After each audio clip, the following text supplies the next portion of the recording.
പരിശുദ്ധ റസൂലും സഹാബത്തും ഒരു യാത്ര കഴിഞ്ഞ് മദീനയിലേക്ക് മടങ്ങുകയാണ്.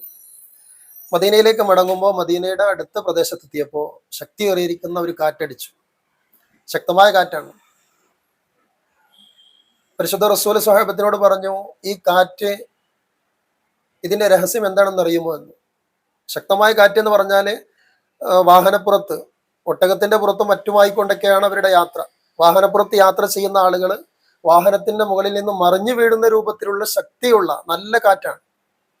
നബി തങ്ങൾ പറഞ്ഞു, ഇത് ഒരു മുനാഫിക്കായിരിക്കുന്ന ഒരു മനുഷ്യന്റെ മരണത്തിന് കാരണമായി കൊണ്ടാണ് ഈ കാറ്റ് അടിച്ചു വീശിയിട്ടുള്ളത്.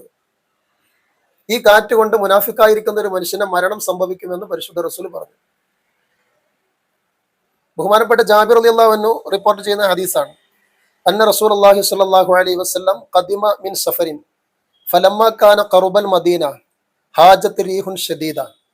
ശക്തിയേറിയിരിക്കുന്ന കാറ്റ്, റീഹുൻ ഷദീദ, നല്ല ശക്തിയുള്ള കാറ്റാണ്. അങ്ങനെ ഫസ്ഉഇമ അന്ന റസൂലുള്ളാഹി സ്വല്ലല്ലാഹു അലൈഹി വസല്ലം ഖാൽ ബുഇസത് ഹാദിഹി റീഹു ലിമൗതി മുനാഫിഖിൻ ഫലമ്മ ഖദിമൽ മദീനത ഫഇദാ മുനാഫിഖുൻ അളീമുൻ മിനൽ മുനാഫിഖീന ഖദ് മാത.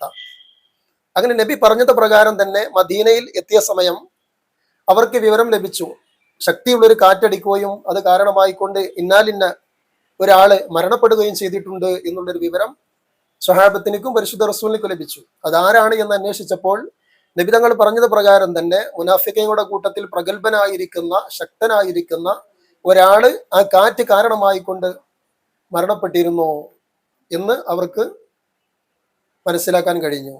അത് പരിശുദ്ധ റസൂല് സല്ലല്ലാഹു അലൈഹി വസല്ലം തങ്ങൾ ആ കാറ്റ് വന്ന സമയത്ത് തന്നെ പരിശുദ്ധ റസൂൽ സ്വഹാബത്തിനൊക്കെ പറഞ്ഞു കൊടുത്തിട്ടുള്ള സംഭവം അപ്രകാരം തന്നെ അങ്ങോട്ട് പുലർന്നിരിക്കുകയാണ്.